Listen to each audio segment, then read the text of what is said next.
Hey there, and welcome in, everyone. Today we'll be discussing a few specific things. Most of them are going to be involving stuff like winning, losing, and the social contract. In fact, that's exactly what we're going to be covering today. Our main hitting points are really going to be about things like sportsmanship, finding, fulfillment, um, and then basically trying to win while losing, really diving into that section of belief and how to play. The first topic we'll be getting into today is about sportsmanship. Um, Sportsmanship is a relatively important topic in the format of Commander, particularly, which we will be discussing primarily on this channel anyway, as you probably know. Sportsmanship is something really unique in terms of it being something that matters more in our format of Commander because of it being a four-player game and it's all opponent versus opponent versus opponent, and that's very cool. But sometimes it can lead to some very toxic situations and some really upset people because the end of the day, we're trying to win, and that's fine. However, there can be some challenges. Look, I know it's not necessarily important for everyone in every game to be shown a level of respect as a player in every regard to how things are going, but personally, I believe that the most fun games are ones where people are shown ample respect and are able to find ways to really enjoy their play experience. And having a healthy play group or a healthy mentality, honestly, is really what's going to get you through each game, regardless of the level of play you're at or with the level of toxicity you're going to have to deal with.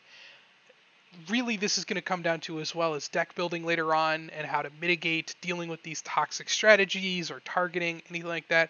But as a player yourself, you can do several things in order to mitigate these issues and stop yourself from getting upset or letting yourself get upset by situations that really you don't need to get mad at. At the end of the day, it is a game, and everyone's there to have fun, and making sure that other people are, even if they're losing or even if you're losing, are feeling not necessarily validated or important, but are given the level of respect that you would give to like a family member or something like that. Because again, you're there as a group and you're there to provide kind of an interesting or at least a unique experience, because this may be some of the most limited social interaction that some people get, but it may be all of the social interaction that they get.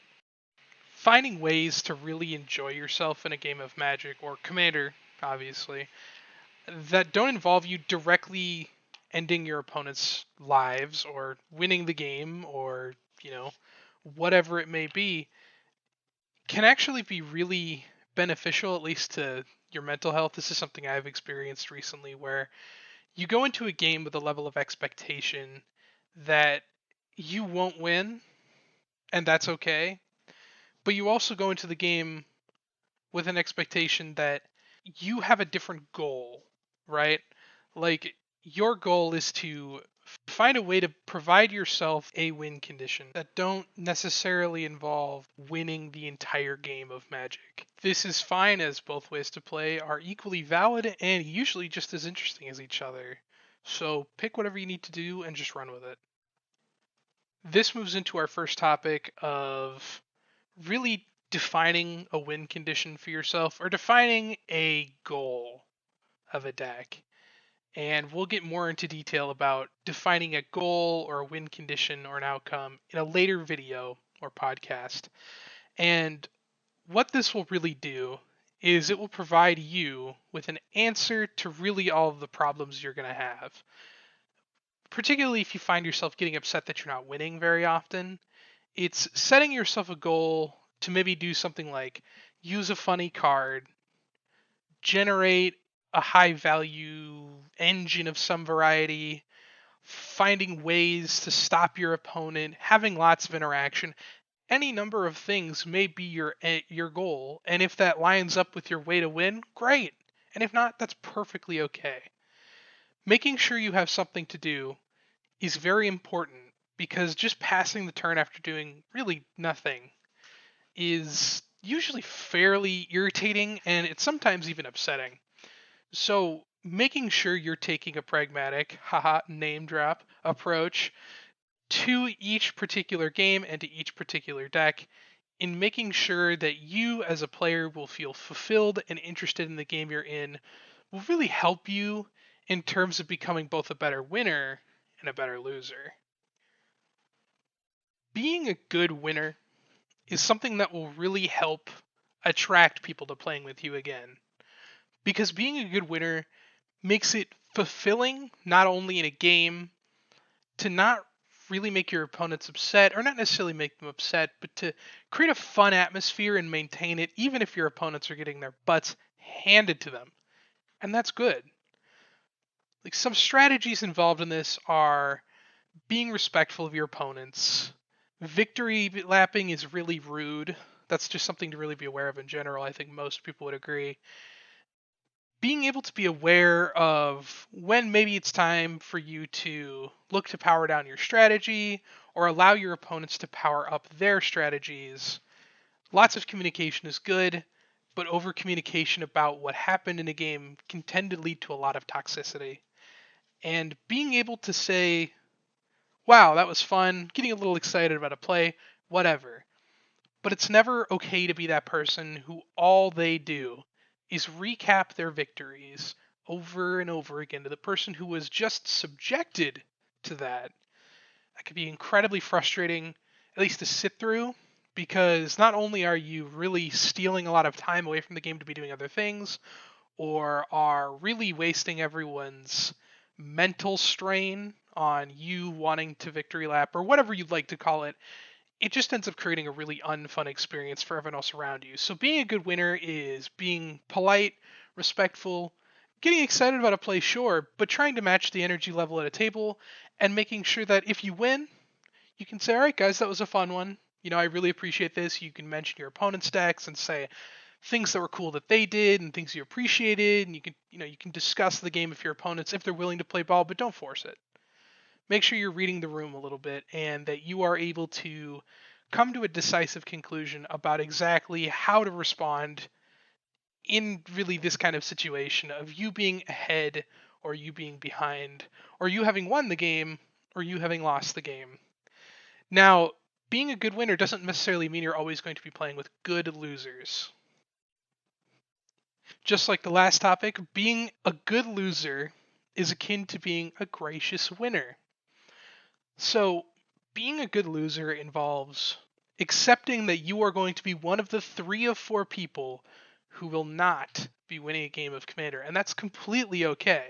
Being hung up on something because you felt maybe you put too much time into it, maybe you really were invested in the game and it just ended, that's all fine, but getting on somebody about something like that is honestly inappropriate, and I've certainly done that in the past, and I've certainly been trying to improve on my mentality always. It's a constant work.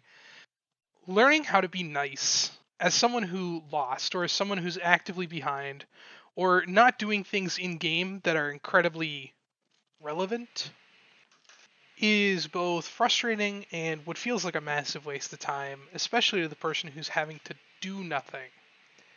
And there are plenty of ways to stop that, including deck building. We'll get into that later. But the mentality you can take into a game where you're not going to get frustrated about everything is to really just let it go. Again, at the end of the day, it's a game. We're there to have fun. And if you're not having fun, that's okay. But it's never okay to not let everyone else have fun if they are having fun. Granted, if it's at your expense, you're allowed to be frustrated, you're allowed to be irritated, but you're not allowed to ruin the vibe or a mental state or whatever, what sort of energy the table has created. Ruining that is really uncool. So making sure that you're providing the appropriate respect to the person who's winning and the other people who aren't losing maybe as bad as you is just as important. One of the easiest ways to avoid these kinds of follies is to make sure that you are not violating the spirit of Commander. And the best way to do that is to not violate the social contract, which is a very complex topic that involves things like what not to do, ways not to build, ways not to act. And really a lot of those things are just social norm and being more socially acceptable in an environment. But these upcoming social contracts are about the types of play style that you're allowed to use. The social contract of Commander is a fascinating, fascinating piece of our format. It really dictates what is and isn't okay in a game of Magic. So things that people can reasonably be frustrated with you for, not obviously cussing people out or anything extreme, pardon me, but things that are kind of in violation of the spirit of the game of Magic. And those things are usually determined by things that really either deny, prevent, or put a price on resources. And there is a limit to each of these things. So if small prevention is what your goal is, that's completely okay. But mass prevention, hard locking, complete prevention of play is considered extremely toxic because, as we discussed earlier, having something to do in a game of Magic or having a goal that you can reasonably achieve is what makes the game fun and engaging. However, these sorts of strategies look to prevent those entirely. And while that's fine depending on your power level, if we're talking about a game that's, you're at a game shop, you're hanging out with your buddies, unless you've got an established high power or CEDH play group, these strategies are kind of socially unacceptable. They're very antisocial. So making sure that you're following the social contract is going to be something that you are going to need to do. There are several ways in which the social contract can be followed. However, there are certainly 5 types of play or strategies that will actively get you in trouble, and people will call you on violating the social contract. The first in the line of several no-nos in the social contract of Commander is a playstyle that is called land destruction. Land destruction, as its name very clearly entails, is the denial or removal of lands. This isn't necessarily to say that having 1 or 2 pieces of land removal isn't okay in a game of Commander. That's completely fine. If your engine, after some setup, does this, fine. We're referencing something called MLD, or mass land destruction. This is considered socially unacceptable because it's the denial of a basic resource in Magic, or an expectation of something that you are expected to be able to have and do in a game of Commander, which is generate lands, even if it's just playing a land for turn. If you are preventing your opponents from accumulating value past turns from playing lands, that is considered extremely toxic. And the reason for that is it violates essentially how people play the game. It changes the play enough and it denies enough resources that most decks without lands cannot function. And that's incredibly unfun.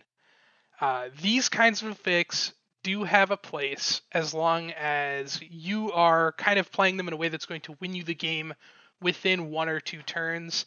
But just firing one of these things off whenever you kind of feel like it is usually considered kind of a jerk move. You're not really going to be making a lot of friends by doing this sort of thing. That being said, there are plenty of ways to win using this kind of strategy. I'm not saying that it's not okay completely. It's just moderation, of course.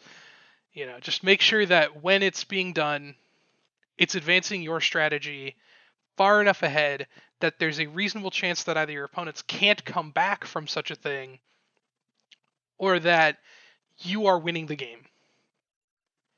The next big social Commander no-no is known as full control or permissions. Now, what these decks intend to really do is attempt to reduce the amount of play in a game or resolution of spells in a game to as many as they would prefer.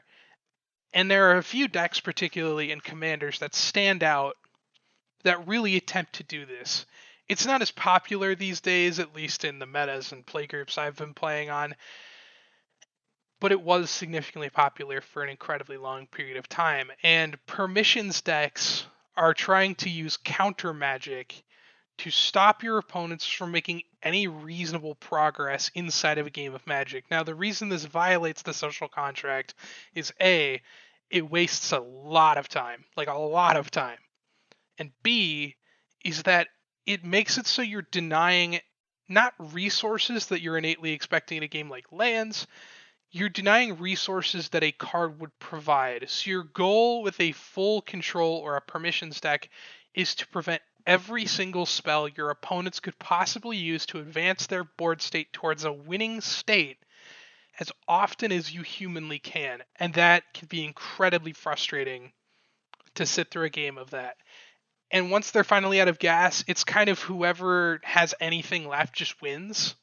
Because usually these decks don't really intend to build any sort of value beyond just stopping your opponents from winning entirely. Now, ways to really counteract this kind of situation are as follows. It's important to make sure that you as a player are stopping their engine, because a lot of times these decks will try and counter, and then sneak in a little engine piece that makes their deck work just that much better. And so making sure you're running enough removal and watching how the table plays out, because I guarantee you, 3 versus 1, I guarantee you your opponent will not have enough counter spells to counter every single spell that you and your opponents all have.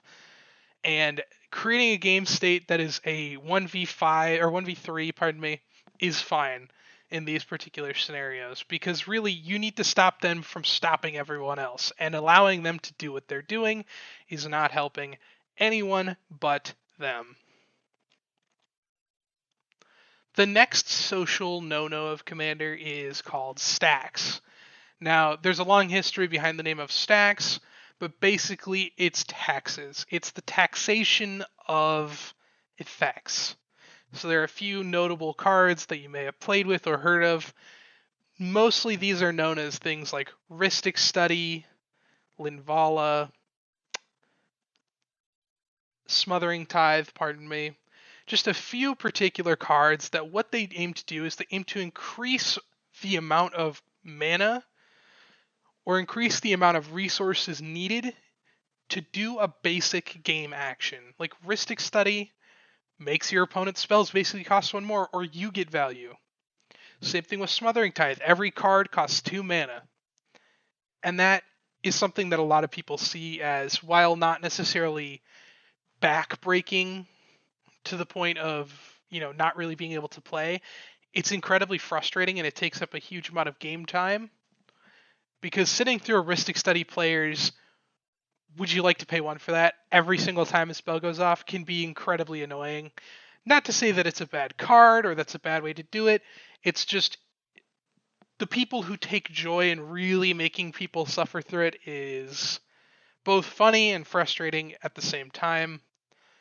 Basically, the best way to deal with these kind of things is removing their stacks or taxes effects if you can. And if you can't, just asking the player to, between each thing, just kind of do a silent thing or make some sort of gesture, really shorten up the effects so they don't have to interrupt the entire game of play. And there you go. So, in reality, it's best to, when playing against these kind of decks, pay for them, because usually the other person is going to get tremendous value and pull completely out from under the entire table if you don't. And if you can't deal with them, make sure that you as a table come together in agreement to not let them have whatever they want. There's a common thing in CDH called Don't Feed the Fish, and usually that has to do with people not necessarily playing spells, which is why they're called stacks, or it's stopping tax. That's not really the thing, but that's usually a good way to think of it, because it stops you from doing something at the cost of something else occurring. And while that's fine, it's not fine. Anyway, on to the next one. The final big no-no that we'll be discussing today is called locks, or hard locks.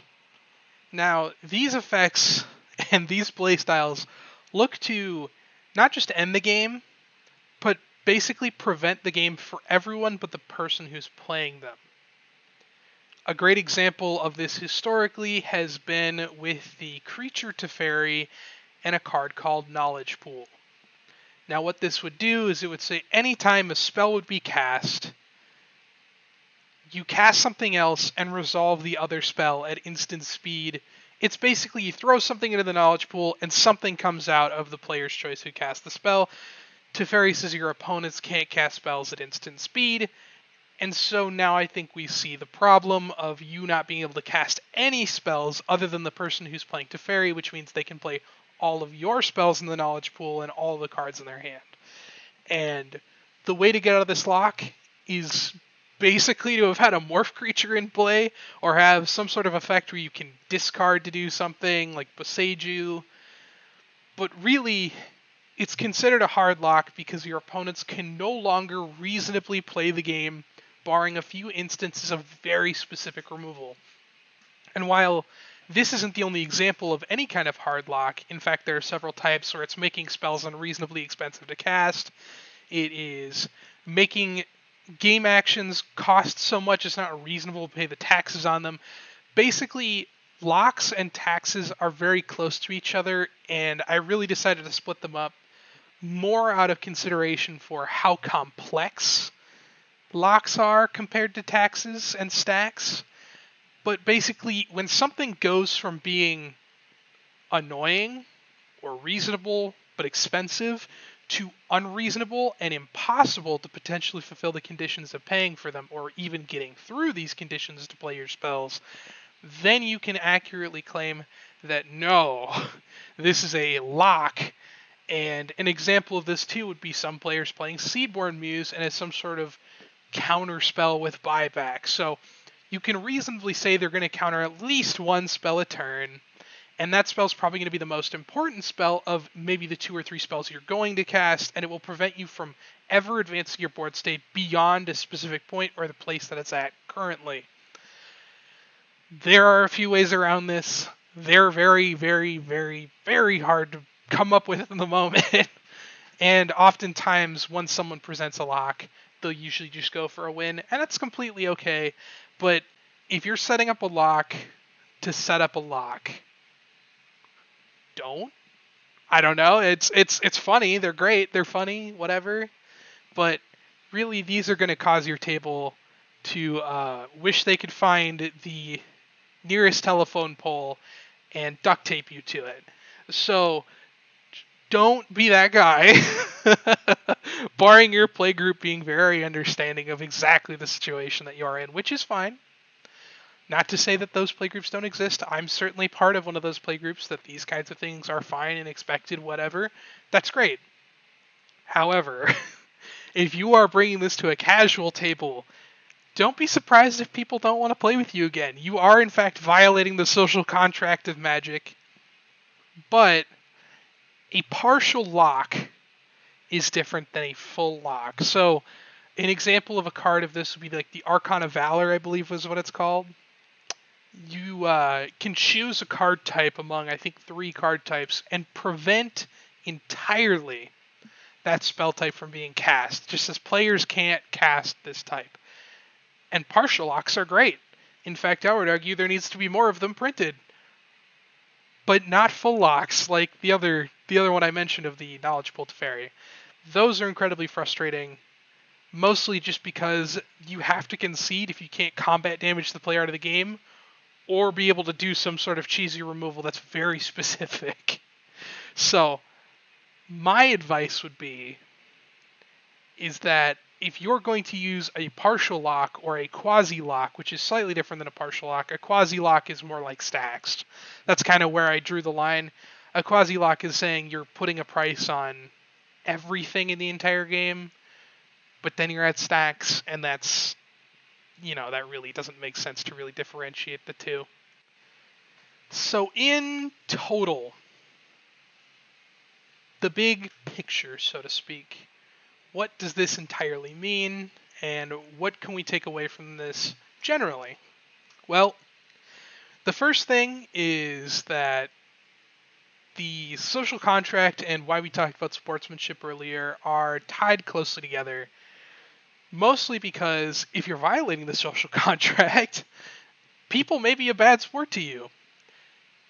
And that's really pretty expected. If people feel like you're cheating or using some sort of drug, like enhancing drug at an event in sports, chances are you're going to hear about it from the fans of not you.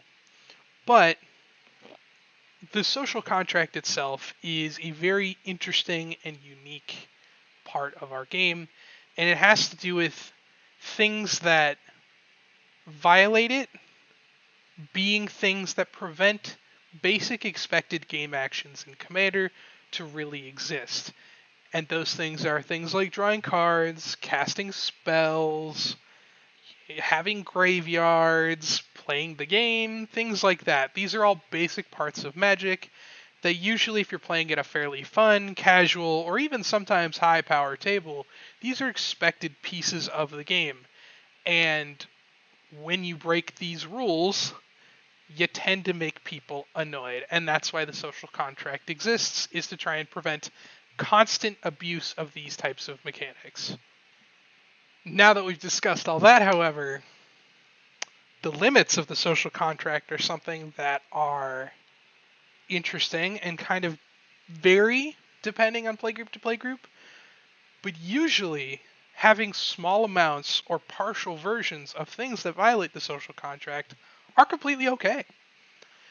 These kinds of strategies they're fine as long as they're not diving headlong completely into these types of play patterns and are creating unfun game states, or game states that are completely untenable or unreasonable to play through. And that's really the only big thing.